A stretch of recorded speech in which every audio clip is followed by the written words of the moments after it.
Into the night. Hey, Dave, how you doing? I'm doing pretty good. Area 51. Yes, Bob Lazar. Let's talk about this in 1 second.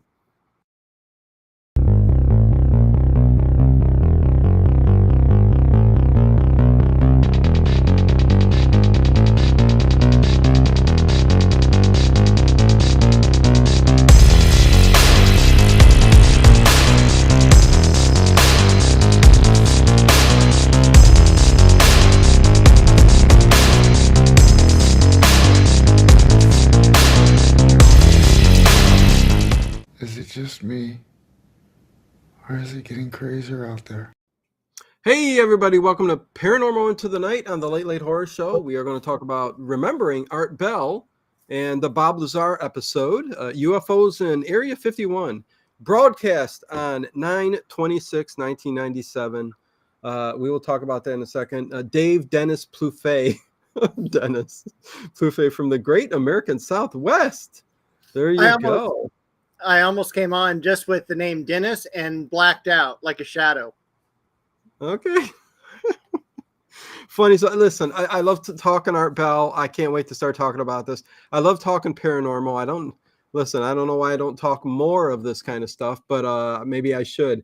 I am Dino and that is Dave, and everybody in the chat. Let's see, Andrea Black is here. T-Bone. We have T-Bone in the chat. What is going on? Black Roses. What is going on? Kathy Evans. And yeah, that's it. Okay. So hello to all of you. Thank you for being there. As always, there's a super chat button on the bottom there. You could use that to support the channel. That would be greatly appreciated. Really do. Okay, so let's get into it, Dave. We're going to talk about Bob Lazar, man. Art Bell. How about start us off? Remembering Art Bell. Why did we do this? Dave? Hello? I'm here. Are you here? Yeah, I think we're having government interference. The government. It is the government. It's like the Jim Lear interview. But all right. So first of all, I love this episode because it's during the glory years. It's 1997. Yeah. And as you said, September 26th, this is the best time of all to listen to Art Bell. It has the best ghost to ghost. It has the best predictions. It's everything. And yes, so everything. And it's before any of his retirements. Yes, that's good. There was something, well, after that first retirement, right around 2000, that things just changed. And even when he came back, it was still Art Bell, but it just wasn't the same. And again, it's like when somebody gets really big, things change because you got to listen to producers and the corporate ladder and all that good stuff. But back in the day, right around here, the golden years, the mid to late 90s, you had an Art Bell who talked really, really deep paranormal topics. And some were far out, some were legit. I mean, I think, but Bob Lazar, this episode in particular, and this isn't the first time Art Bell talked to Bob Lazar.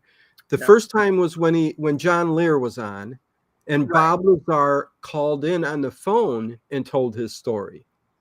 And we'll get into the story and all of that stuff, Area 51 and him working there. But that's when he came on, told the story, and then Art ended up having this episode, this show, where he brought on Bob Lazar, and where they talked about the UFO, the what did he call it? The ship? He called it the sport model. Sport model, yeah. Your typical disc-shaped UFO. Yeah, and area globe on top and everything. Yeah. I forget the model company. Was it Tesla? Something like that. Tester model. Yeah. So they actually produced a model of this UFO, and Bob Lazar is like, yeah, that's exactly it. And I do have the dimensions of the major craft he was in, but once we get to that, it's still. Let's go ahead and say that real quick now, because I just listened to an interview. I want to see if it matches up. All right. So the numbers I got, it was 3 levels when you went on the inside. Yes. outside diameter of 52 feet. Okay. Height of 16 feet. Okay. So he stuck to that. So that's a pretty good size UFO. I mean, he talks about, and we'll talk about that later. He was able to go inside, see the interior of the ship, and he talked about it. There was something on a new Joe Rogan interview that I learned that he didn't talk about in this show with Art Bell. And I'm like, how did he not bring that up? Because that was so out there too. I don't know why he didn't bring it up. But anyways, well, he's got a bad memory. Should we start right off with that, Dave? Listen, the thing that gets, listen, I'm 50-50 with Bob Lazar. He could be telling the truth. Bob Lazar could be telling the truth, and he just has a memory problem. And he plays off being stupid. I don't know, but that's why it's 50-50 for me, because I can't understand why they started this show off with him saying, I've never talked to you before, Art. I've never been on you. How would you forget, Dave, that you were on the show with Art Bell talking about this? I was on Art Bell 11 years ago. I still remember it. I know. So that's number one that just throws me for a loop. There's another thing like Ed Dames with Bob Lazar that, even though I love the story, if it's true, I love the story. I don't like the person who's telling it, if that makes sense. Yes. Bob Lazar kind of grains on me, like hands on a chalkboard. There's a lot of things I can't stand about him because every other word is, I don't remember, Art. I've got such a bad memory, Art. I don't remember. I mean, come on. And then the other fact that when he was younger, yes, he got into rockets. He's a physicist. He's a physicist, he says. I guess he showed documents that he went to school for physics and stuff. But he's a physicist, astronomy, all these things. But yet he didn't know who Betty and Barney Hill were. That was weird. Yeah. He wouldn't pick up a UFO magazine to read it. He wasn't interested. He don't want nothing to do with it. But yet, somehow, Dave, the government got a hold of him and had him try to back engineer this UFO, this reactor and stuff like that. Yes, I know. On to you. But I think it's how you and I would normally react. It's a lot different than how he's reacting. And I don't have the knowledge per se of identifying this. I would probably say at some level he's autistic in that the numbers run for him. That's his focus, and everything else doesn't matter. The reason I bring this up is that I had a student recently. Okay. And hello, sweet Indigo. And Ed. And Ed Stathis, hello.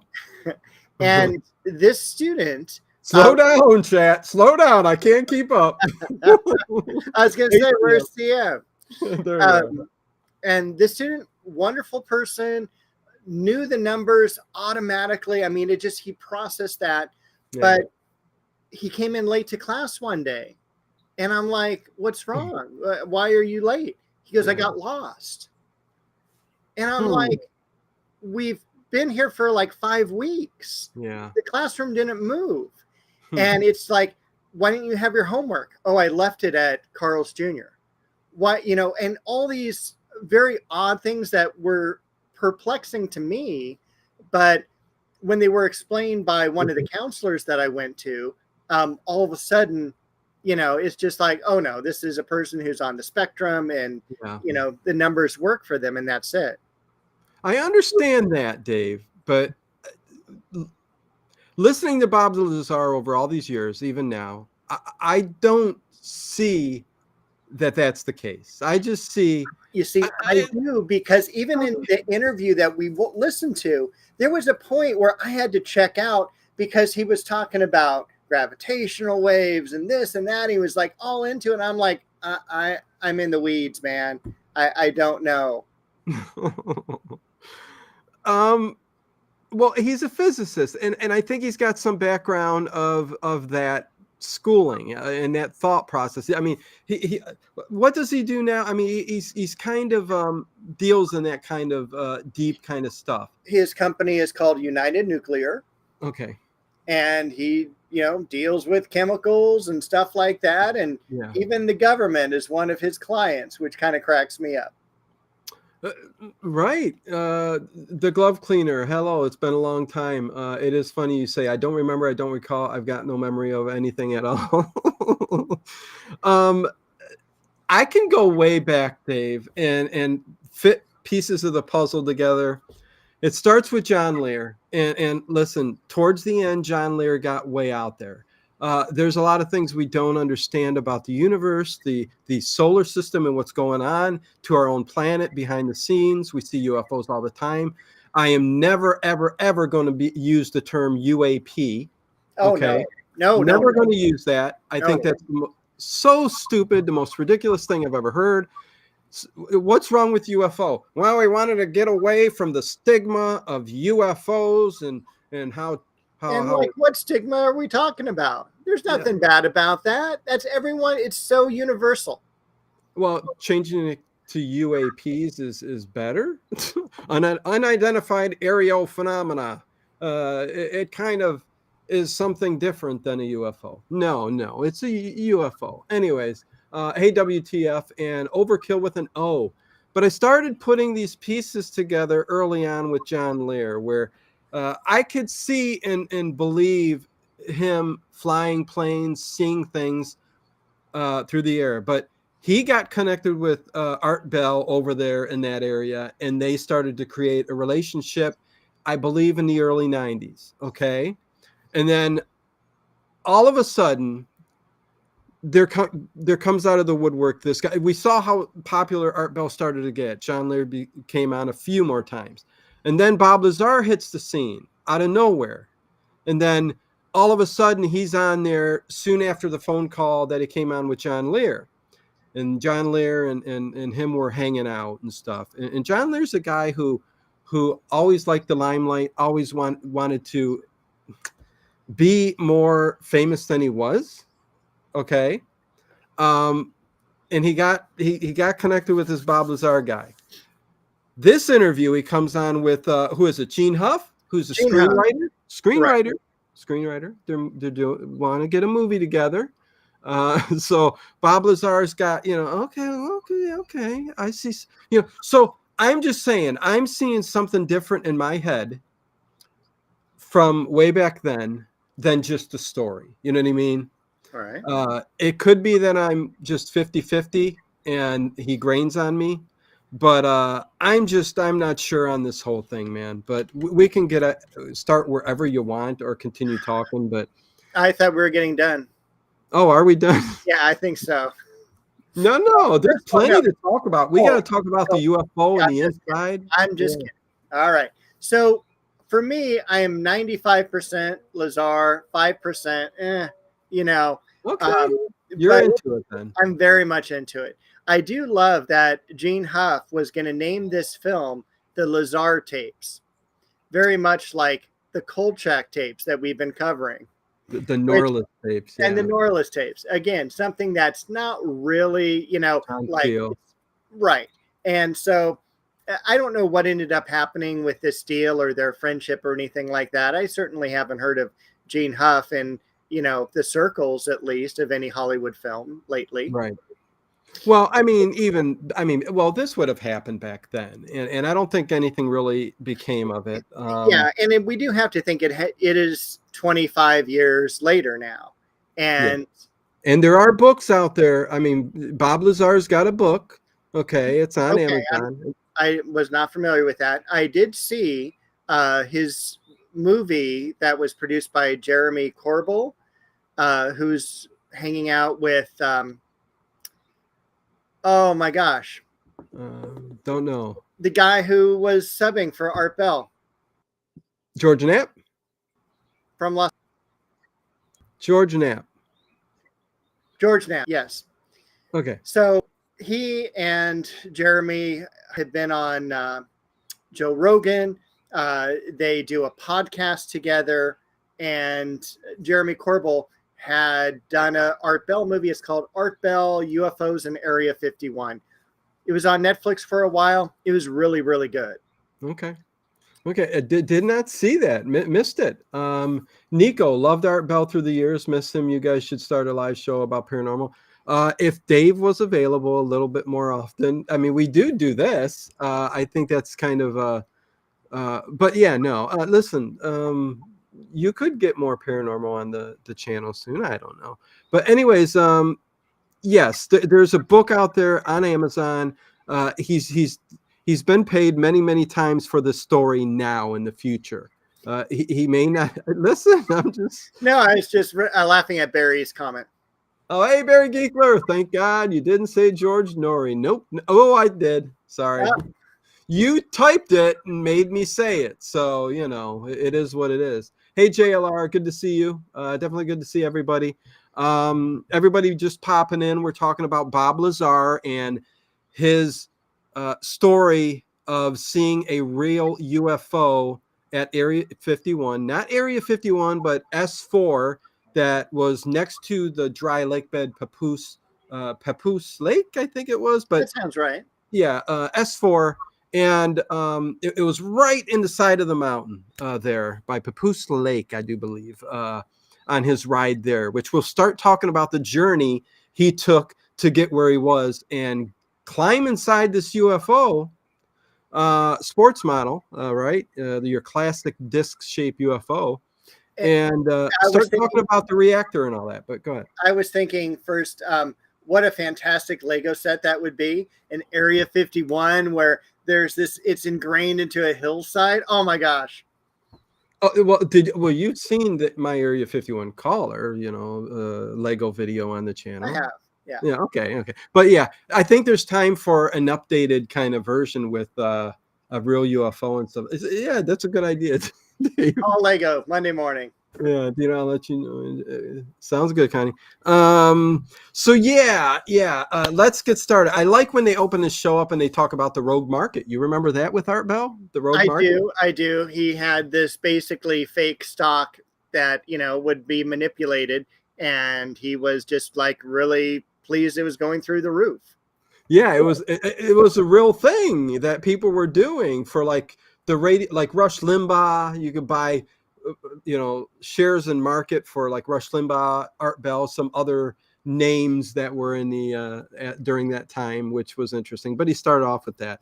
But then we get right into it and we start talking to Bob Lazar, and he starts talking about being an ex-government scientist. He worked with a team of scientists. Go ahead. He worked in New Mexico at Los Alamos base, and he ended up meeting this guy named Edward Teller, who is the father of the hydrogen bomb.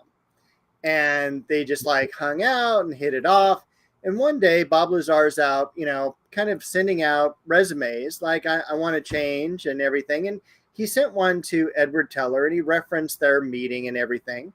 And all of a sudden he gets contacted for a job interview. Hey, Greg, been a while. Good to see you. Okay. Gets called in. Yeah, and they say basically that he is overqualified for the job. But they'll be getting a hold of him later. Yeah, there's like, we may have something for you coming up. And sure enough, a couple weeks later, he's like, contacted and said, hey, why don't you come in and we're going to have this job for you that deals with field propulsion. Yes. Really quick, Nico. Bob Lazar asked to reverse engineer this UFO by the government. Very believable. Listen, I'm a skeptic, but listen, I believe that there's UFOs out there, and I believe that we're being visited, all this kind of stuff. But believe me, I've got so many Paranormal Into the Night shows out there discussing everything I like to talk about in UFOs. I believe, I'm a believer. If you're hearing anything I'm saying, as negative against Bob Lazar. It's just, I'm saying, you're allowed to just say, I'm a skeptic when it comes to Bob Lazar. I'm 50-50 on him. I mean, come on. I hate I can't recall. I don't know. And I don't want to see a UFO. I've never heard, I don't even care. It's just the story's too far out. As far as John Lear, I interviewed John Lear. I talked to John Lear. A weird thing happened when we were getting ready to start the show, okay, on his line. So I know John Lear too, and I've interviewed him. And I'm just saying, there were some things, and I'm not saying I don't believe John Lear. John Lear was in on knowing a lot of stuff. So, that's where I'm at with that. I'm not sure where you were going if you heard me say something incorrectly, but yeah, that's my thought process. I'm sorry, Dave. Go on. That's okay. Have you ever interviewed Linda Moulton Howe? No, I was supposed to. All right. Yeah. So yeah. Anyway. Okay. Time Squad. What's going on? Alien Scientist has a good breakdown on Lazar. Well, okay. Well, I could break them down too. Cons, but right. I'll check it out later. Now, anyway. I wanted to ask you if this was ever a job that you would be interested in, where they're all like, yeah, we're going to fly you out somewhere. And then you're going to get on this bus with blacked out windows, and there's going to be a guy sitting at the front staring you down. Would you take that job? Well, I'll tell you what. Listen. Yes. If they came up to me and said, we'd like you to work on a project that has to do with a UFO, and we want to back engineer it, okay, I would say I'm all in.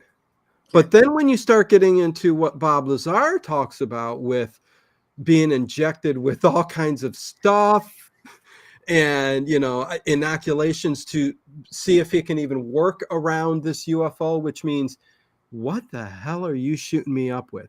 And he talked about it as if it's nothing. I'm not worried about it. Yeah, okay, I had to get inoculated, this and that. They did allergy tests on all these weird things that they injected underneath my skin, like an allergy test would be.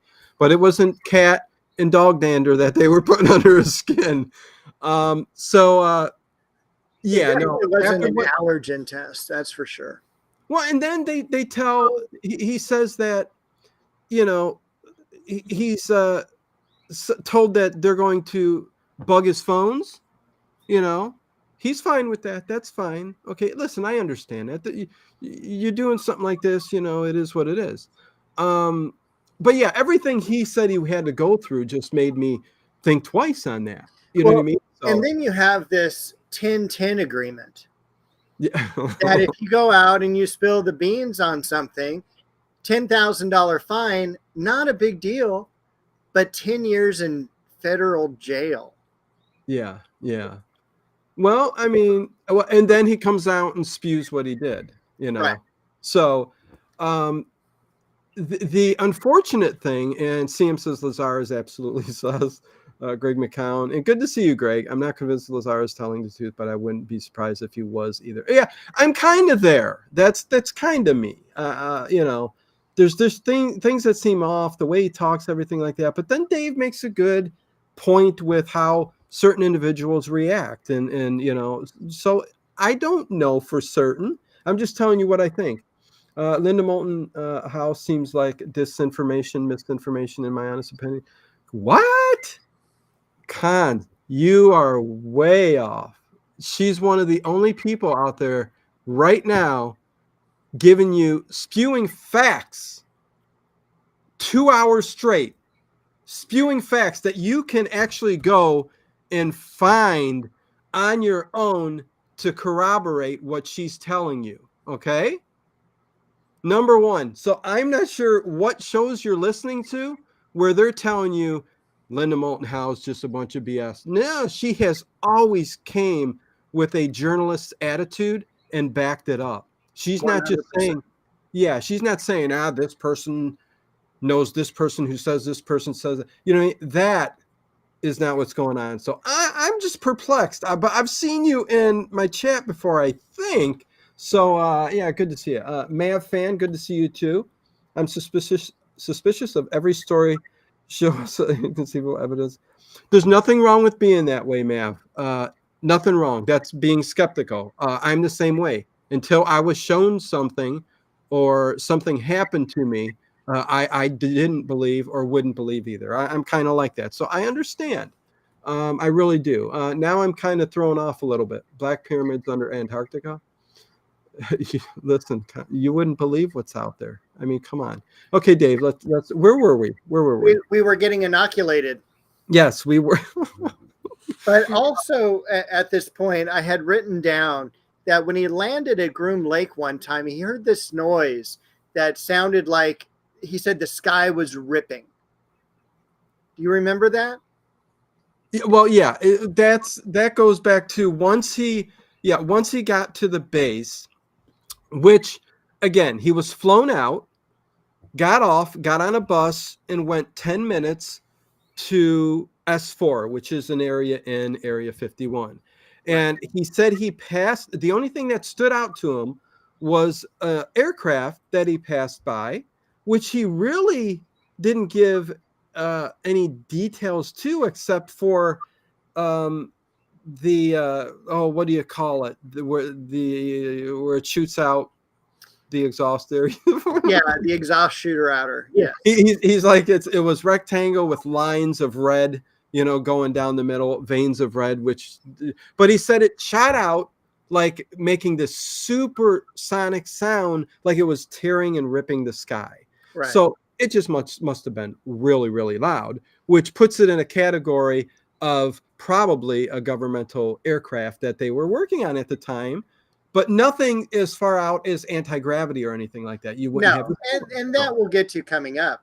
Yeah. I always thought it was some type of like stealth bomber type of thing, because myself and also Barry were in the flight path of the stealth bomber when they fly over for like the Rose Bowl and things like that. Yeah. And I mean, you can hear it, and it is a much different sound than anything at all. I mean, you'll hear planes going by all the time heading into LA or whatever. But I mean, when the stealth bomber goes by, I mean, it is so loud, and you see it, and it's just a little speck in the sky. But, and it's silent as it's coming to you. And then the moment it passes you is when all that sound just hits you. Yes. Which is a unique experience, because usually you see planes up there. Well, I've seen them at air shows, so that's probably why I've got that kind of point of view or listening to the sound, because sound travels in a certain way. But it waits until it goes by you, and then you hear the sound. But yeah, very, very interesting for sure.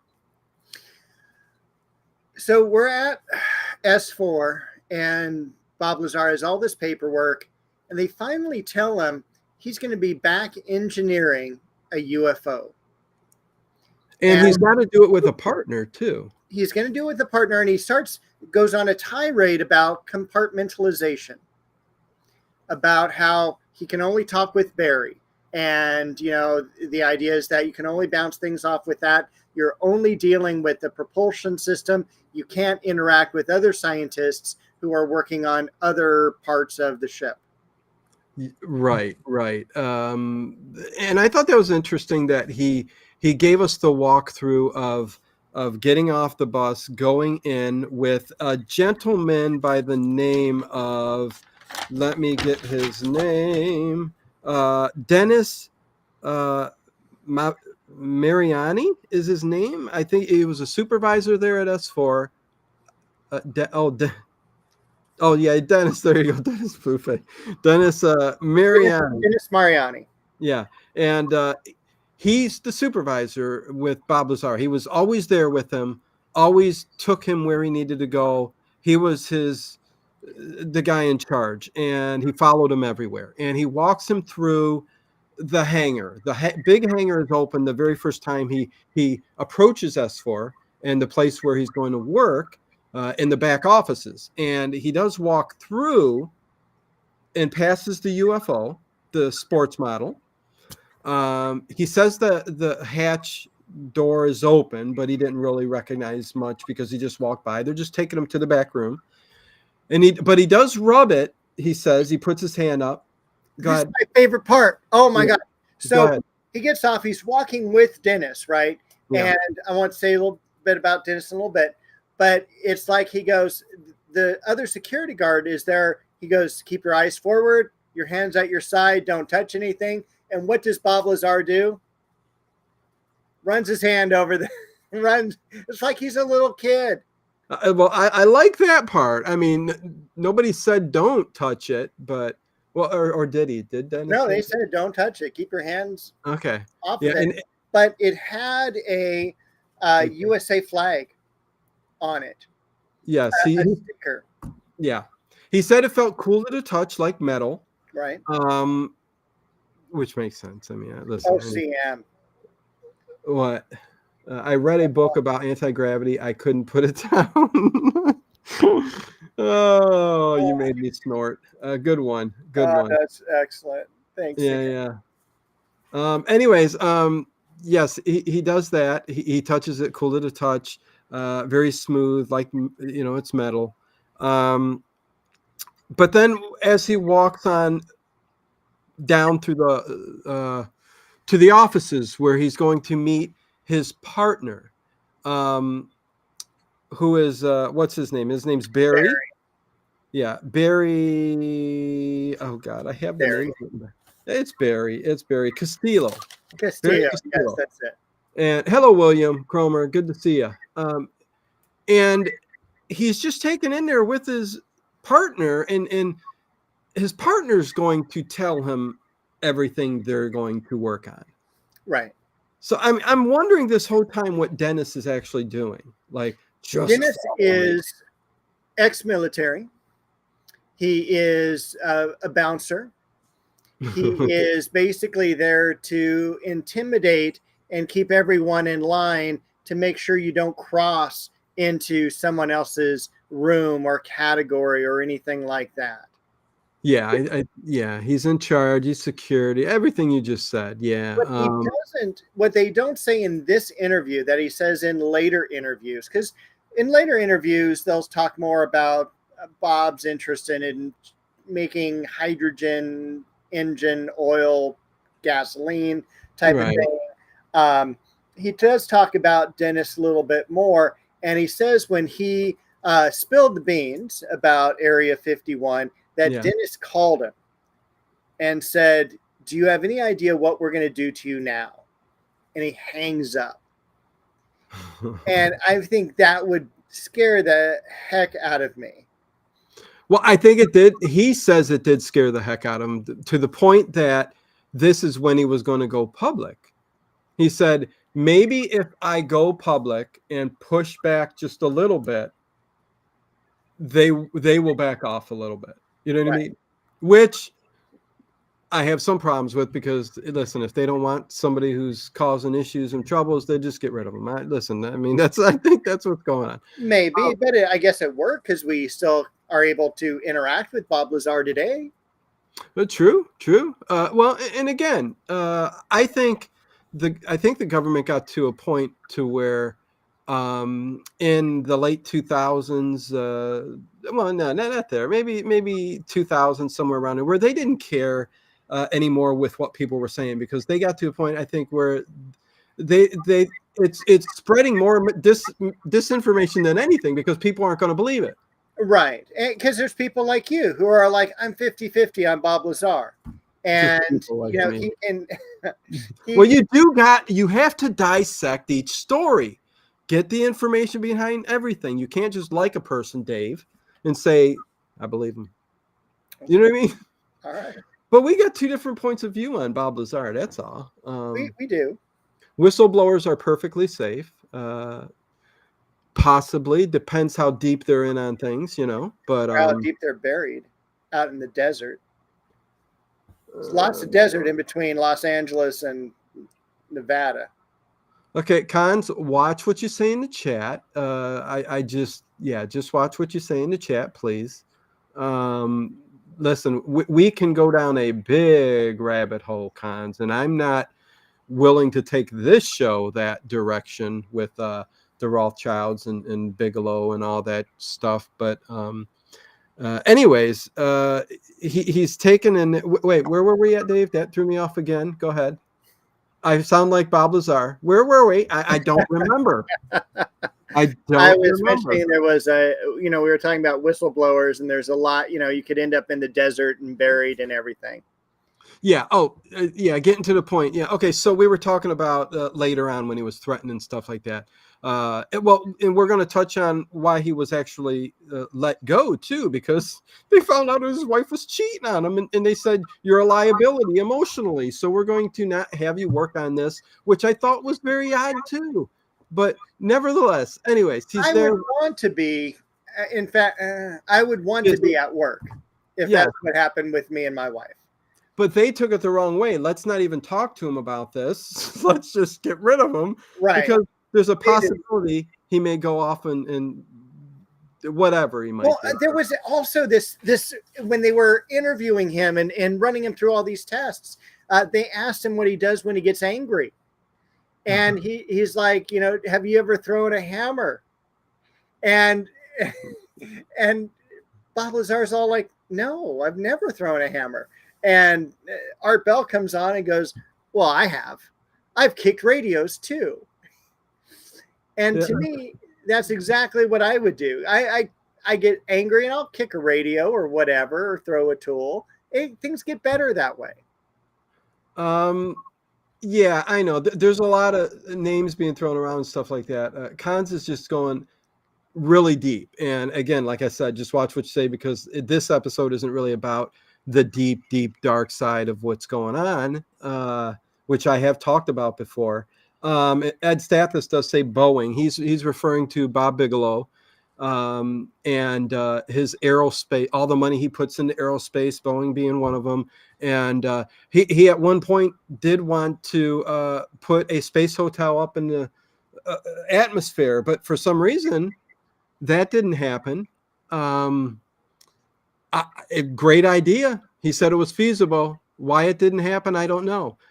We could go down we can be sidetracked for something else there. Why are we not allowed, other than our satellites and the space station that's up there, go any farther than we want, or do certain things that we want to do? Listen, I don't know. There's all kinds of deep, dark questions, but that's what he's referring to. And Bigelow also bought Skinwalker Ranch. A billionaire wouldn't buy Skinwalker Ranch if stuff wasn't going on. I'm sure people are keeping up with probably the show out there, which I think I want to do a whole episode just on Skinwalker Ranch, the series that's out there right now, because it's a mess. But there's some very strange and interesting things they're finding above Skinwalker Ranch that makes it compelling. But is it on Netflix? It is on, what am I watching on? I'm watching on a Hulu. All right. But it's so interesting. But the people they have on the show are throwing me off. What millionaire who another millionaire bought this property and started a show? And it would have been nice of Bob Bigelow and the NIDS team that he had doing the research on this actually release some of the information that he got and stuff like that. They're actually doing that. But listen, that's a whole separate issue. We're talking about Bob Lazar this show, and once he gets in there to Barry and he's in the office and they start talking, he lets them know about they're only going to work on a certain part of the aircraft. Right. Now, I'm going to spend a little bit more time on Skinwalker, if you don't mind. You can sure go ahead. Art Bell did a couple Skinwalker episodes, correct? Oh, yeah, many. Not a couple. Yes, many. All right. And hello, Harry. Hey, Harry Scott. What's going on? And I want to say, again, George Knapp went out there. Oh, yeah. George Knapp did. Okay. Yep. All right. Oh, so, and they shared evidence, or not shown it, but shared the stories of the evidence, okay, of weird and strange things we know from Native American history, the lore of the area. We know that cattle disappear, mutilations happen, UFOs are seen, odd energy anomalies are found on the property itself. Lots of documentation over and over, especially in this new series and the new owner that took over this property. But when Bob Bigelow owned it, there were cameras that an invisible creature or something climbed the pole, tore down the camera, threw it down the ground. We couldn't see any of that evidence. There was a night vision video taken of a portal that opened up, and I remember that. And a figure climbed out, walking off through the woods. Yeah. If you're a billionaire trying to get information out there and proving certain things, I want to see that, Dave. To this day, I want to see that.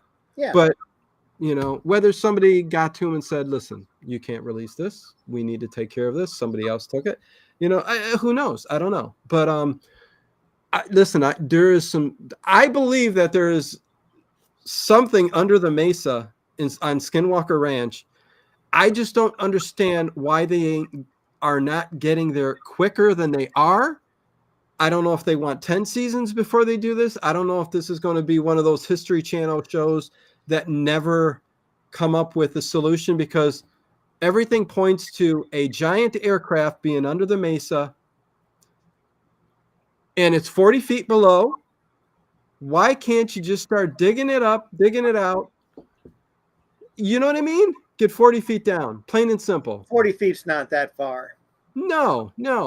But yet, instead we get these, let's drill into the side of the mountain, go in, and then we scrape when we're 200 feet in on the side by this company that, and then they're getting metal chips off of it, okay? But it won't go any farther. It's hit something, and it's hit something metal and anomalous. And the results came back that it was built out of the same material as the lining of the space shuttle. Okay, so there's some metals, attached to whatever it's hitting. That's interesting. Amongst a long list of other strange things, which they are showing you and documenting. Okay. Yeah, I just remember like them shooting at a wolf or something like that wouldn't die, that just walked off after it was shot, but it had torn some of the fur off. And when they ran it, it was like a animal that hadn't been around, had been extinct for thousands of years, like a dire wolf or something like that. There may be dire wolves today. Don't quote me on that. But it was just like, it was just really, really cool, everything I heard about it. Dino must be from Missouri. What are you talking about, the glove cleaner? I'm from Cleveland, Ohio. Are you talking about the way I speak? I do have a Cleveland accent, so there is that. Canoga Snow, welcome. Yeah, it's not Mel's Hole deep. That's pretty deep. Yes. No, it's not deep, and the show makes me think that even though there's a lot of great evidence they're picking up, if true, and we're watching it as it's happening, but if the main thing is there's this giant ship in the mesa. Why can't they dig 40 feet down? Okay, right now I'm at the episode on season 4 where they're drilling down to get to it, but there's a 5th season, so I know they didn't find or they found something anomalous like they do every week. But anyways, well, Dave, this is also one of the parts that I wish Bob Lazar would have brought up on this episode rather than Joe Rogan's, is that he talks about how one of these UFOs, and there are 9 of them in this hangar, was found on an archaeological expedition. Yeah. Yes. The glove cleaner. Show me the evidence. Wait a sec. Missouri is the show me state, Dino. CM. Okay. Is that why the glove cleaner said that? Missouri is the show me state. Okay. I got you now. There you go. I heard the Mel's Hole stuff, but I can't remember Bob's stuff. Yeah. No, we're continuing to talk about Bob Lazar. Yeah. And if you go back to our Remembering Art Bell show number 2, we spend a lot of time on Mel's Hole. Oh yeah, listen, we've got a lot of discussion on a lot of different Art Bell.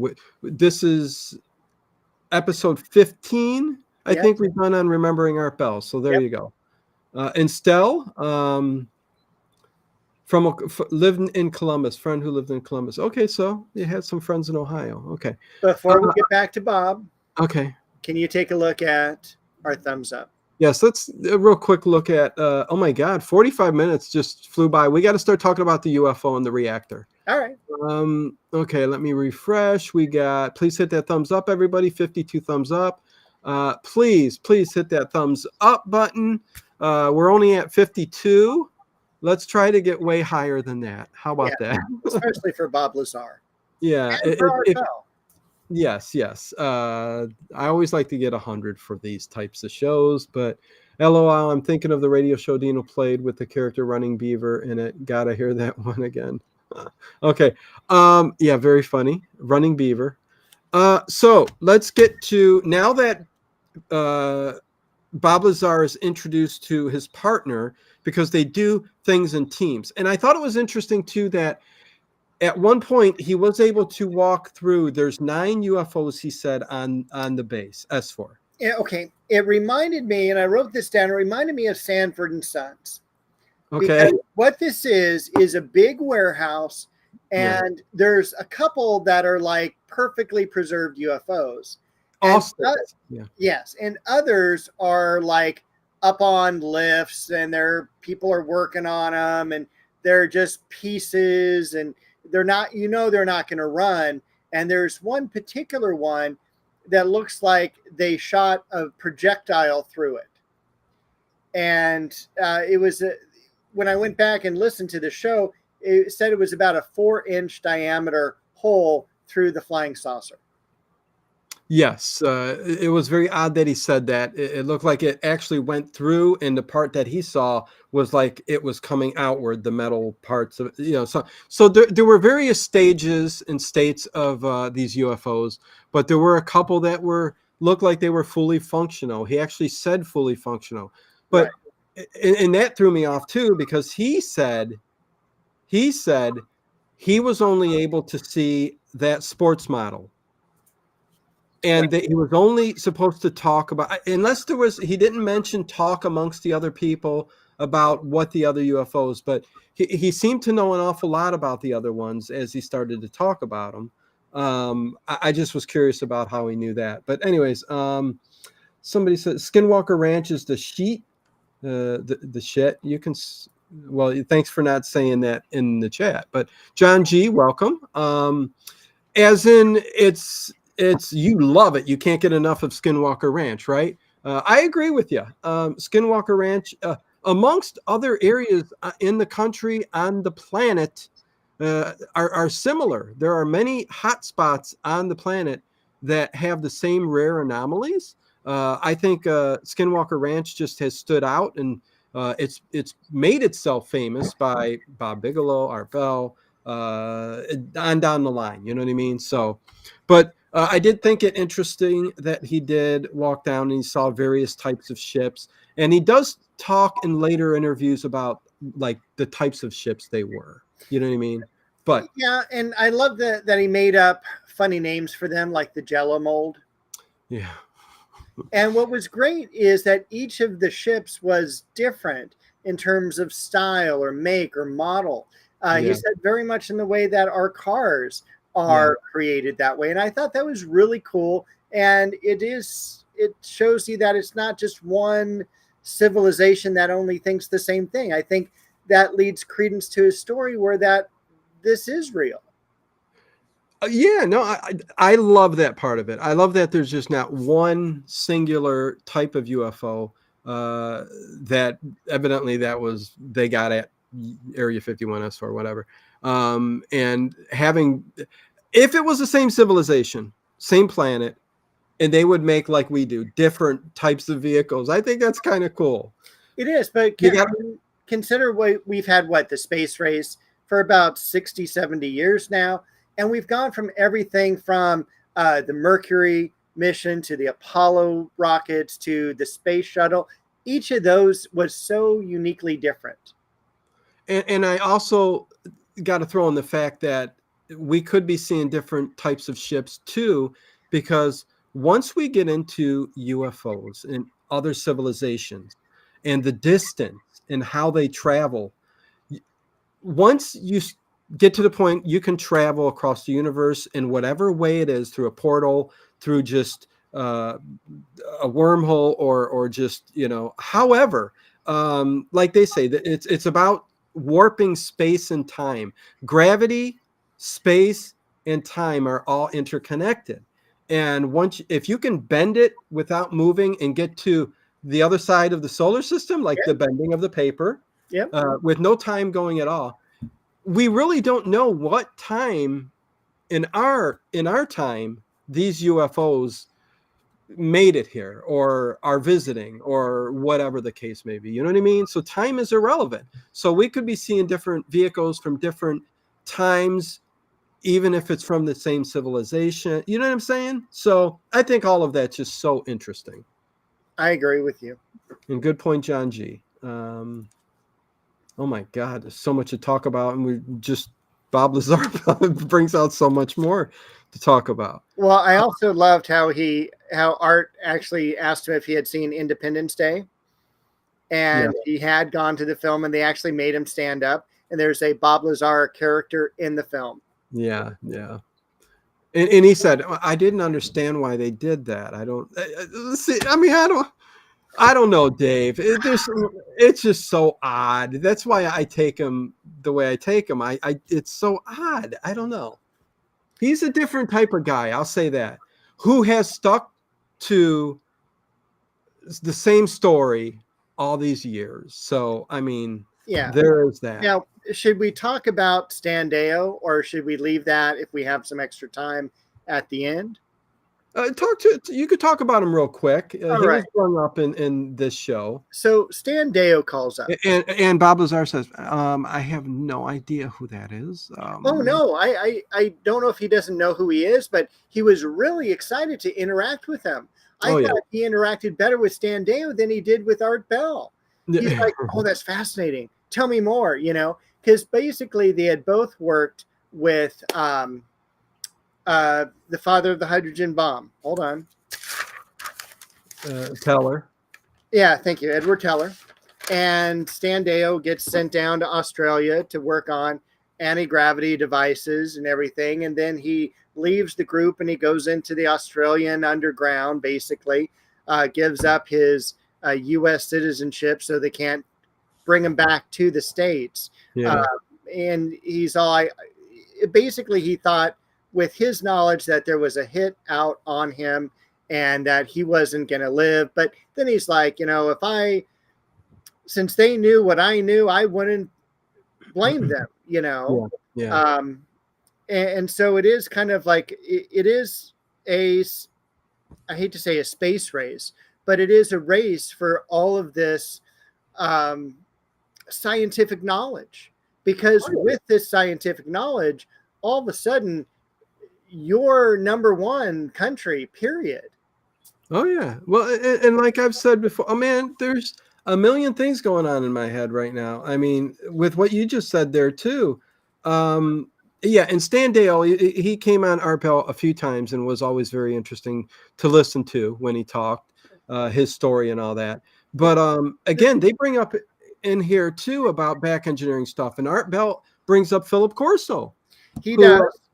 Who again talks about back engineering, basically stuff that they recovered from crash UFOs and stuff like that, or things the that idea of integrating it into our society at a very smooth type of level that I think is really interesting. It's like, okay, let's give them the transistor, and let's give them, here's the next bit of information, because fiber optics. Yeah. Yes. Philip Corso talks about fiber optics, something very similar to that, in what he calls his cabinet or drawers. I forget how he said it.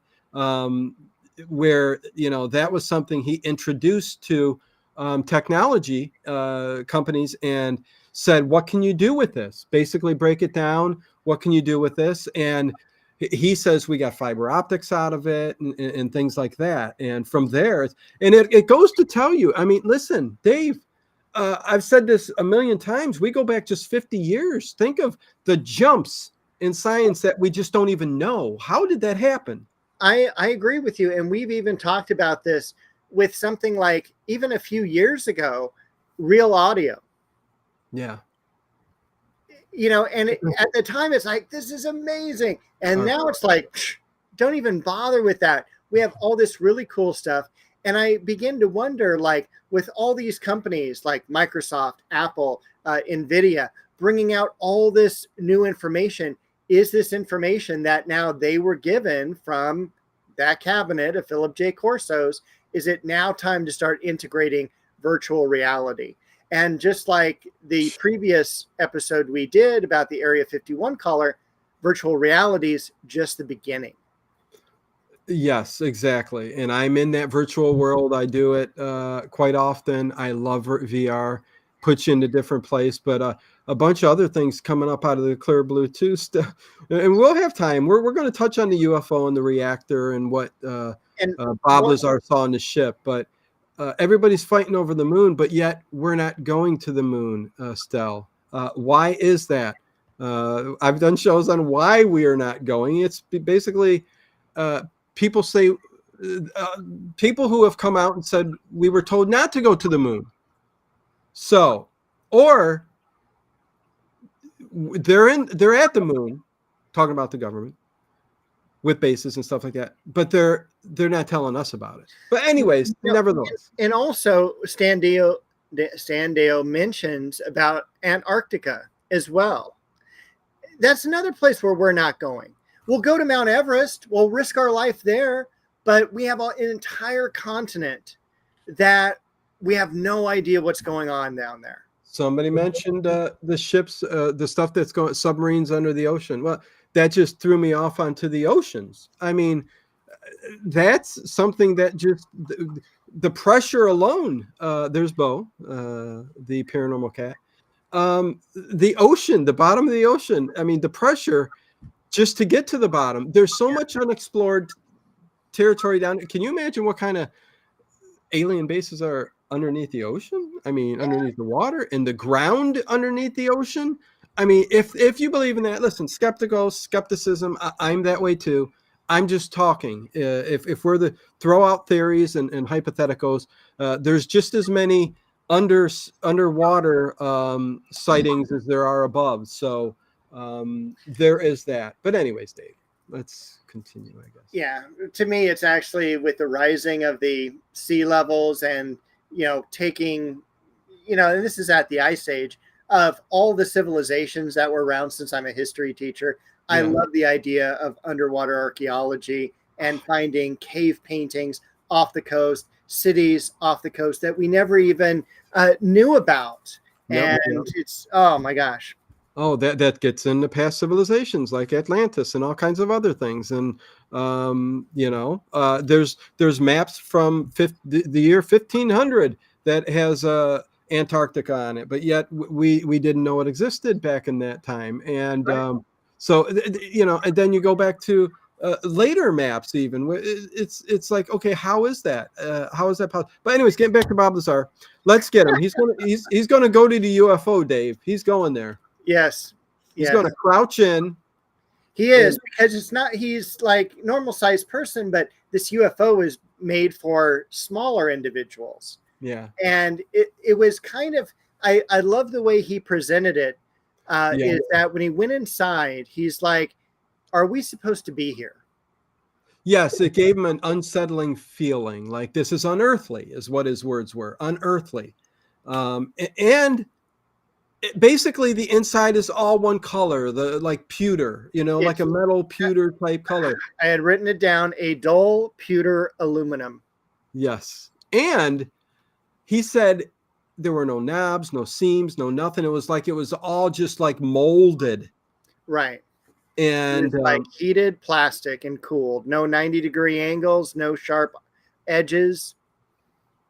And that's what I thought was interesting. And it actually lends credence to the small grays that we see, where they talk about them being kind of a hybrid. They're kind of robotic, part. What can I say? What's the words I'm trying to get there?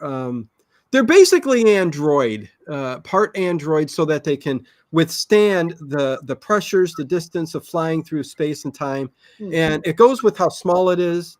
It also goes with, like he said, even the chairs. There's one reactor straight in the middle. Reactor. Right. It's That's like, where the reactor is. yeah, it's And like then there's 3 chairs around it. And he didn't say they were all facing it or facing away from it. He said that they were just facing in the same direction. yes. And So, all had a rectangle screen in it. But when he says a rectangle screen, it was just a rectangle because it was the same pewter color, nothing on it. But if you touch something, then it like I didn't hear this in this episode, this show with Bob Lazar. That's why I was curious, because I listened to a Joe Rogan episode with Bob Lazar on there where he was talking about all the same things, and he was talking about the arches on Joe Rogan. And he says one of the arches, when you touch it, it becomes a clear glass, like you can see through it, transparent. Which could be like a communication screen, computer screen, whatever. But if there's the rectangle, which I thought was interesting, and why did he leave that out of the first interview he did with Art Bell? But nevertheless, he could have forgot it. I don't know. I forget. well, we only had, look at how many Remembering Art Bells we've had. There's so much to get in there. And it's just like what we may think of important is not what he thinks of as important. When I heard about the glass thing, I almost thought it was almost like one of those maps that we have in our cars today. I need to go here. Let's press the button, and then it'll create the pathway that we're gonna go. Right, and that's what I think the rectangle, metal rectangle on the seat in front, like the alien would sit there, would touch something, and it would like light up, maybe become transparent. And it's like kind of a, we see these kind of displays nowadays. You know what I mean? Like smart glass type displays systems where you can touch and move things and stuff. It's just really, so the technology is there even now for us, but I could see that, them doing that. But nevertheless, he crawls in, and he's able to get in there, and he starts explaining all of this and how it is, and he starts talking about the reactor, which the reactor is very, very small, very small. 2 feet by 2 feet, 6 inches high. Exactly. That's what he says. There was also, he said 22 active people working on the project. That kind of threw me off. I put a question mark. It's like, if he wasn't told anything about anybody else, how did he know that there was 22 other people? Right. I thought that was weird too. All kinds of little things. Because he's only going to be there for a short time anyway. It's not like he's spending, every day there for a month and, hey, this is when we're working. It's like we're working, then we're flying back home. Yeah. And I think it's interesting that he said when he did walk by the UFO, and he saw the American flag, he's like, I didn't think, and it was alien or nothing. I thought it was a craft that we created and we were working on because the of the next American generation. flag. Yeah. Wasn't until he got back in the room and Barry started telling him, this is what we're working on. We got to back engineer this. And we only talk about that. So yeah. I thought it was, when they saw the sticker, it had been like to one of those campsites. And, you get a sticker from that state and you go, hey, we got a sticker from the US. We're going to fly out now. He's got a hello sticker. Hello, I'm Bob. Yeah. It's like, I've been to the mystery spot in San Jose. Oh boy. There was another interesting thing that I have to talk about element 115 at the end. All right. Before the show ends, because let's talk about that real quick at the end. So only the power and propulsion. There were gravity amplifiers and emitters that. Right. Okay, go ahead, Dave. Well, one thing I wanted to say is that this gravity amplifier had so much power, it was equal to that of Hoover Dam. Yeah. And that was just amazing, just to think it's this small thing basically in the middle, and you've got this chimney above it that, takes all the power. I would love to be in there when that thing goes on, because my guess is that you will have lights within the craft, within the basically what I envision is like almost like a desk type material that will then illuminate and become active. Right. I would think, which he didn't talk about. And No. they've gotten to that point already. They've started this ship. I mean, but they're not going to tell him. No, well, Bob Lazar even talked about the reactor being started. They have started the reactor, yes. And he, I wish he would have went into like, did anything glow and start up on, parts of the ship where, that you see, but he just talked about the reactor. And he said, on Joe Rogan, he actually talks about how, Dennis is all like, hey, Barry, you and Bob come out here, and they actually show a UFO basically rising and lowering and landing again. Okay. Yeah. I mean, that would have had to have happened because that's what he was there to figure out, the propulsion system. I mean, he wasn't even there for a year, but it was a very short time that he had to work on it, but enough time to figure some things out. I do like that I thought was interesting, not like, but an interesting fact was when he started the reactor, he said it was as if he said, go over there and touch it. Barry told him, he said, go touch. And it was almost like two magnets. He said it was a very odd feeling, like two magnets putting together. You could kind of touch it like that. I thought that was interesting. And he also said, like, when you would put something to it, it would like kind of mold its way or move its way around. I like when they threw a golf ball at it and it reflected right off of it. Yeah. No, very interesting thing. It had a gravity field around it, which of course you would. Again, if you can, going back to the gravity, if you can have a machine that makes gravity, all of a sudden you've won. You get to control time and space and all these other elements that Einstein only spoke about. Yeah. I think what was interesting also is he knew already that there were two modes of turning this or this ship flying. It was Omicron, which was like you just said, directional, as if moving through like Earth, the moon, something with gravity. It would give it a maneuverability, and that's through the reactor, the amplifiers, and starting up just, I think he said one single amplifier would cause that to happen. And the other way was Delta, which was, starting up the whole ship, all amplifiers going at the same time, which would push it technically with much more power in one direction.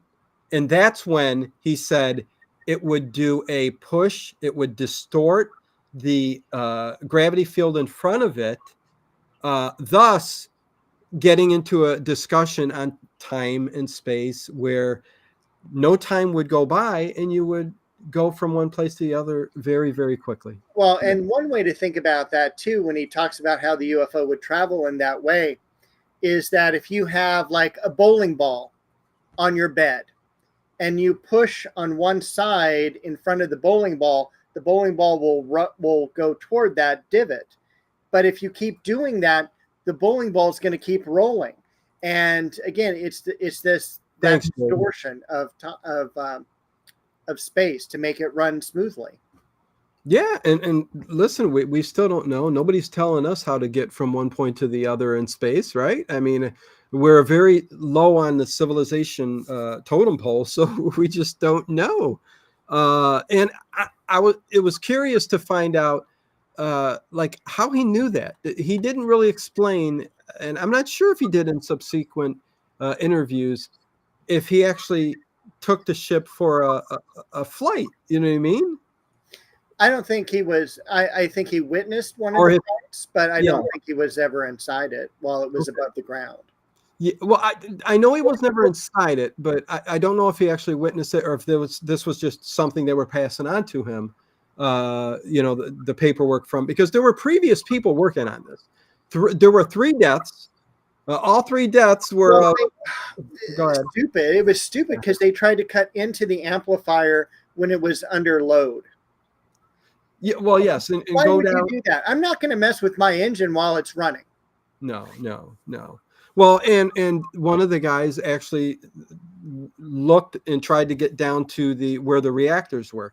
The reactors were actually underneath that mid-level there. There was a bottom to it that contained 4 reactors, not reactors, gravity amplifiers, or was it the reactors? I'm not sure. And is this where he moved that thing aside? Where yes, it was a hexagonal shape that tightly locked in this door that opened up down into the area that I do believe it wasn't the reactor. The reactor was in the middle of the ship. It was the gravity amplifiers that were down there. And evidently the 2 or one of the people who died, previous scientists, died because of sticking his head down in there when it was running. And he's like, well, I mean, I don't think I'd do that. I don't understand why that happened. But hey, Brian Kirkham, what's going on? Good to see you. But yeah, it's basically that's what his job was. I mean, it was basically to figure out these reactors, the amplifiers, the reactor, and learn the propulsion system on this ship and how it. And it sounded like they kind of had an idea, right? I mean, yeah. I was reading both Barry and Jake's messages here. Is element 115 radioactive? Okay, it's nope. It's a very element 115 is a element on the periodic table. It's like uptonium or something. It's a weird name, but it's technically not something that we have yet. But they talk about it in theory. It's a stable element. Okay. Basically, when you get to elements like 112, 13, 14, 15, they start to become stable elements because most elements aren't stable. They react to different things on the planet, within our bodies, everything else. But element 115 is a stable element. And it's a very strong and conductive element. With no decay. That's the number one thing. There's no decaying of 115, which most all other elements break down. So that's what Bob said that there were 223 grams of 115 in this craft. Well, that's what I wanted to get to, Dave. Maybe you could help me out a little bit. Okay. I don't know if I can. Okay. Well, we'll talk it through the best we can. Yeah, all good points here. Thank you, everybody in the chat. Make sure you hit that thumbs up button, please. Comment after the show. Let us know what you think of it, because I don't get very many comments because I'm always going live, and it's hard to get comments when you go live, and it only holds back the video from being seen. So just putting it out there, I would appreciate it. Element 115, he says there were 223 grams. First question, Dave.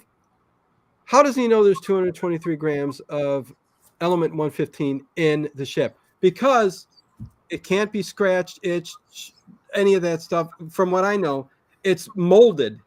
Where are they getting this element from? I mean, I don't know.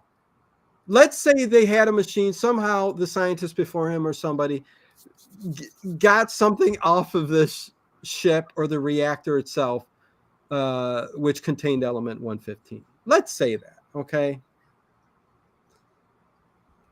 Then he says he took it. He possibly has some of it himself and took it off the base. I do love that part. I don't know how big 223 grams would be. Is it like a small baseball? No, it's very small. Okay. I mean, you're talking powder form of element 115. You know what I mean? Right. And it would fit 225 grams. I mean, what's that? You know, a couple capsules full of, you know what I mean? All right. So I mean, it's very small. Maybe that's part of the machinery that he was back engineering, you know, that he was able to see some of the components of it. I do love when Art says that he asked him, like, there's rumors you smuggled some of it out. And Bob's like, I don't want to talk about that. It was the one time he said, but in my skeptical side, it's like, okay, that only adds to the allure and of the story. And then anything in the future, because element 115 is not around. We don't Not have yet. No. But so will he still continue to try to profit off of all of this? But anyways, I think what we'll find, and what we have found, is that Bob Lazar is so brilliant that the things he was thinking about and considering and suggesting have come to fruition. And I think 115 is going to be one of those things as well, where maybe toward the end of our lifetime, 20, 30 years from now, hopefully longer, is that they're going to go, yeah, here is 115. And yes, it does have these properties. Yeah. Okay. Listen, I agree with you there. I'm just still on the fact that I can't believe that he says he got some out of there. There's no way. He did. I think he would have. If it's only a gram, why not? The most secure area in our country, one of the most, I would think. Yeah, no one's ever stolen military secrets before. But has at least a detector that would be able to tell if somebody was sneaking out with some element. Bye, CM. Take care, CM. Thanks for being here. Appreciate it as always. Yep. But anyways, yeah. I mean, in a nutshell. Also, this is in later interviews. You'll see on Joe Rogan. You'll see him with George Knapp, and how they had basically a fight over 115. That there is a little bit of element of 115 in Bob Lazar's house, and I think he gave it to George Knapp. Why is George Knapp not doing anything with that? George Knapp's getting up there in years too. He's going to end up. Yes, he's not a young buck anymore. I think that's the side of paranormal. John Lear. Look at Art Bell. All these people died with secrets, and if they didn't die with secrets, would we still be talking about them today? Look at John Lear. When you've seen him in interviews, there's shit everywhere around him. Wouldn't you just love to go in and go, all I want is this shelf. Just give me this shelf, and that'll keep me busy the rest of my life with what's on there. Yes, 100%. But what you just said is the thing that has a big group of people just calling BS, you know what I mean? Because one after the other, and this isn't just people who have come out as like witnesses and stuff like that. And oh my God, they passed on and they weren't able to, well, on their deathbed, they told the story or something like that. But this is Art Bell, John Lear, you know, all these people, big names, and they're all passing away. Like you said, leaving these secrets behind, never to be told again. If there's an ounce of something in you, and by no means I love Art Bell. I love the stories. I love the show. It's part of my history. It makes me question. It makes me think of things. It brings up other topics. But if he loved the paranormal so much and he was looking for answers, he was looking for what happens in the afterlife. That was his number one question. What happens? Why would you not leave something behind to be released? You know what I mean? Just for proof. Somewhere. John Lear. Okay, I could see John Lear. John Lear, towards the end of his life, unfortunately started to get signs of dementia happening there. And it's kind of a sad thing. Even when I interviewed him, there were signs of that coming out. And it's just unfortunate. It's stuff that happens when you get older. Not to everybody, but some people. And I could see them coming in and just clearing out their stuff. Right. unfortunately, I'm trying to remember back if he even had family or a son that would have actually taken something that he could have left. Like, hey, before anything starts to happen to me, you make sure this gets out or something. You know what I mean? So there's an X-Files side to this, Dave, that there is there all of this stuff not out there, because when people pass on, things are tracked down, things are taken, never to be seen again. Listen, we know we know what's under the Vatican too, right? I mean, do we know that? Do we know what's in some of the secret places in Egypt that the gold cap, I mean, we can go on and on and on. The archives, and I'd love to talk about the gold cap. And manuscripts and on and on and on. But anyways, I'm still pissed about the Library of Alexandria being looted. And it's the same thing with Tesla. His stuff is gone. John Lear, who knows where his stuff is? Art Bell, Art's Parts, the Ouija board. We don't know. Yeah. And it's just one of those things, like even like our places here, I've like people like go, you have so many books, like, are you gonna, get rid of them? You're not gonna read them all, all different collections and stuff I have. Who's that going to go to? It's just going to go out to a yard sale one day after we pass away. No one's going to know the value. No one's going to know the knowledge that's in there. And, again, it's kind of like we all think we're going to live forever. I'm sure John Lear thought he was going to live forever. Same thing with Art Bell. I'm not going to go yet. Once I have cancer and know that my body is degrading, then I'm going to start putting in some stuff. But no, they die, and then everything just goes to pot. And who knows? They become stories. Yeah. Right. And what's worse is if John Lear has one son, it's worse if he has two sons, because then they fight over it. Oh, no, this is mine. That's mine. Or, hell, we don't want it. Let's just give it to Goodwill. And then someone in Goodwill picks up something and they don't even realize what they have. Oh, yeah, no, there's a lot of that. I'm sure that's happened over the years too, without a doubt. Thank you, the doctor. Let's see. I agree with you, Barry Geekler. I don't know how Lazar would have even gotten anything out of there. I mean, top secret, top notch, everything. I'm sure there's cameras that were on him. They would be looking at every little hand movement. You saw he slipped something in his pocket. I mean, I don't think it's possible. But anyways, I guess anything, there's a 0.5% chance anything can happen. But are they going to set up a camera in the UFO? What happens if he's in the UFO and he's allowed to work in there, and it's just like, oh, boom. Oh, they're not leaving him in there just to be on his own. Are you kidding me? I don't believe that would happen. I'm kidding you. Hey, Red. They may be outside, like the Imperial Guard in Star Wars, but they're going to let them go around in there. There's nothing in there, but all of a sudden, here's some 115. Let's take it. Yeah. So much information lost. Yes. Well, and hidden. Still, we've got to remember that. What I do love it really pisses me off. It is the one thing that really, we got time, Dave.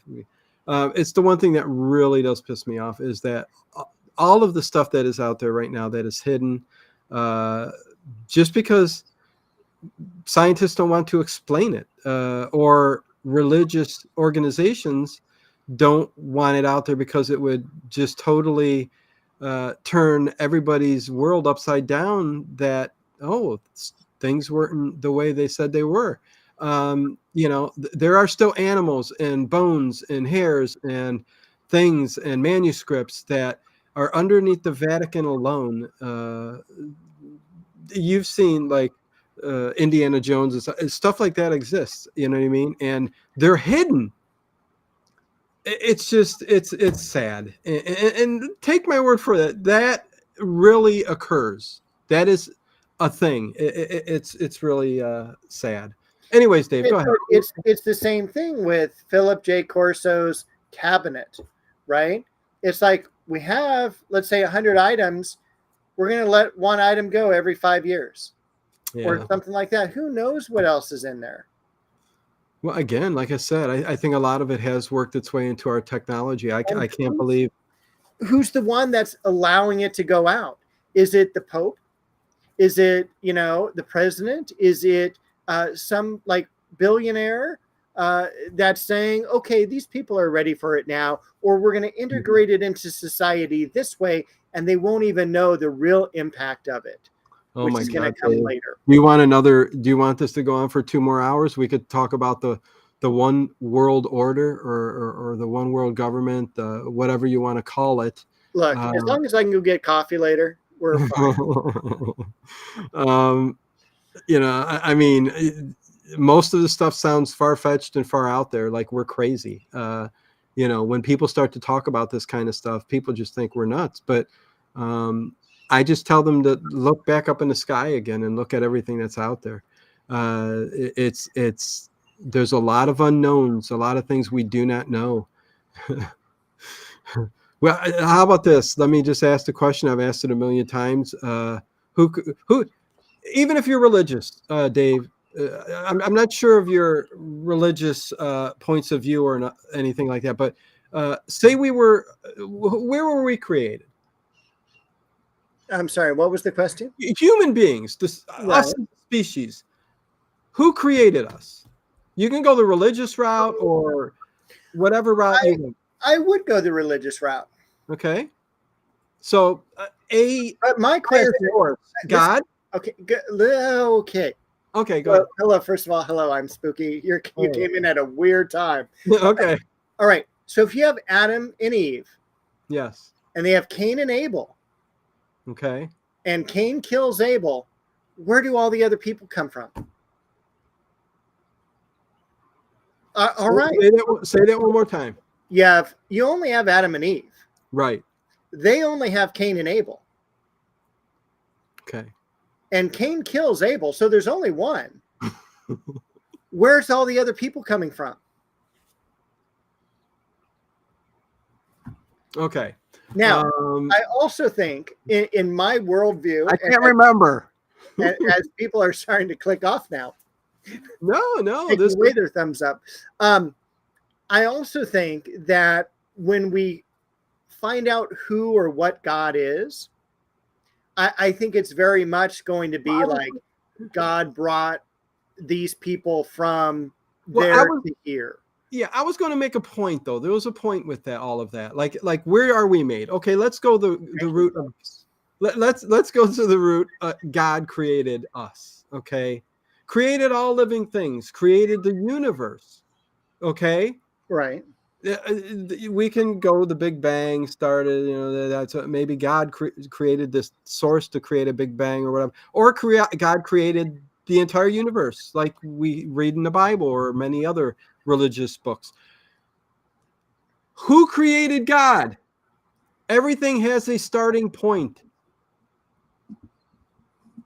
Okay, we can't answer that, can we, Dave? No, we can't. Okay. I can't. I'm not saying that you can't have faith in God or a higher power or somebody looking over everything we're doing, which I think we got free reign. Otherwise, we wouldn't have serial killers, the genetic anomalies and the disease and the suffering. People will say you need to go through that in order to advance in life to the next learning level. It's very complicated. And whether I believe that or not is one thing. But all I can think about is John Lear's soul spitting machine on the moon now. Okay. But that's my ultimate question. Nobody can or ever will be able to answer that. Right. If God created everything, and listen, I believe that there's a God-like figure out there doing something or create. I do believe something. It's just too weird, Dave. But I do want the question of who created the energy, the God or whoever, who created that. And then if somebody does have some opinion out there of who created that, we can keep going, right? It reminds me of the solar system resembling an atom and then being on Pyewacket's necklace from Bedknobs and Broomsticks. It's something that is just so ever repeating. Maybe they're very powerful creatures just experimenting. who are very powerful creatures just experimenting? You know what I mean? On us? Again, I would tell you, Stell, though, I would, no, man. Listen, both of those. Let me go with Stell first, and then we'll go to the doctor. Stell, maybe they're very powerful creatures experiment. Who made those very powerful creatures that are experimenting on us? And then who made the, you know what I'm saying? You know what I'm getting at? And then we go to the doctor, an almighty AI, artificial intelligence. Listen, artificial intelligence has to be made by something. It doesn't just pop out of the air. Okay. And if it did just pop out of the air, which is impossible, what created the elements to create something that is that intelligent to listen? There's no, where did it all begin? And the Big Bang Theory, that's another thing, Dave, where people go on about that. It just, I don't even understand how the Big Bang Theory is still a theory that people talk about and is relevant because it makes no sense whatsoever. Lost for words. We're off to Egypt. Goodbye, everybody. Jake, we were all created by a fluke. You mean from X-Files? The fluke? Well, I you know what? This is even if it was a fluke, something created it. But this is one of those things where I really, really want to be sure that when we pass on to the other side, that we know everything. Well, and again, I would hate for this. I almost hate for this to be a step into something else. Yeah. When I pass away, I just, I want to know everything. I want to know how the pyramids are built. I want to know if there is a God, if there is multiple gods, are we really polytheistic? Is it somewhere in between? I think we've gone way far from Bob Lazar, though. Yeah, it's all right though. It's at the end of the show, and I just there's so many. I do think we need to come up with topics and just do a paranormal show because dealing with that, yeah. Because listen, there's so many things, and again, people will come across this and just say you sound silly. And again, I tell people that there's nothing wrong with having faith. There's nothing wrong with believing in what you believe in. I just have questions, and like you said. The day I pass on, I'd like to know what happens. And I'm trying to find those answers. And there's a lot of things that point to near-death experience. So in some way or another, I do believe we move on to a different form of energy or something or anything. And we've talked about this a million times, but that one question I asked you is just, the day somebody can answer that. I was a teenager first thinking of that, and I just it never left my mind. The universe expands until it runs out of momentum, then it collapses on itself and creates another big bang. Ed Stathis, no, I don't believe that. But you believe that, so that's okay. You're telling me that everything, the mass of every element in the universe expands out, and there's actually studies saying right now that things aren't moving away from the Big Bang. They're finding out that things are expanding, but it's that dark surface in between where they're expanding in different directions. So you'll find out, I think, in 30, 40, 50 years that this whole thing is kind of not what people think. To begin with, the Big Bang Theory is just that, a theory. And most scientists will say they have no idea. But if you believe that everything condenses back down to a tiny little pinpoint of a pinpoint of a pinpoint, and then it blows up again, think about that really, really hard. Think about the physics of it. I know, Dave, we got to go. Dave's getting a headache. That coffee. See, caffeine, it'll do that to you. That's okay. And like glove cleaner lost his brother, so very sad to hear about that. Where's that at? Let's see. Glove cleaner. The glove cleaner. And rest in peace to my older brother Dave, who died last weekend. He would have enjoyed this too. Don't make me tear up, glove cleaner. My God, geez. I'm so sorry, dude. Much love to you, and hopefully your brother is flying about in some very weird world that he would love, and making a decision on his next step in his path. You know what I mean? So let's hope that. And much love to you, my friend. Yeah, and hopefully he did catch us. Yeah, hopefully there's a part of him that's with you there, and he's going, yeah, you're right, glove cleaner. This is pretty cool, man. Gina Z, this has been mind expanding, interesting. Good job, guys. Hope to know someday. Yes, Gina, me too. Thank you. Okay, you guys, we are going to get out of here. Thank you all for being here. Hit that thumbs up button on your way out. And as I end right now, please stay on the page and leave a comment. Let me know what you think, what you thought, anything. Say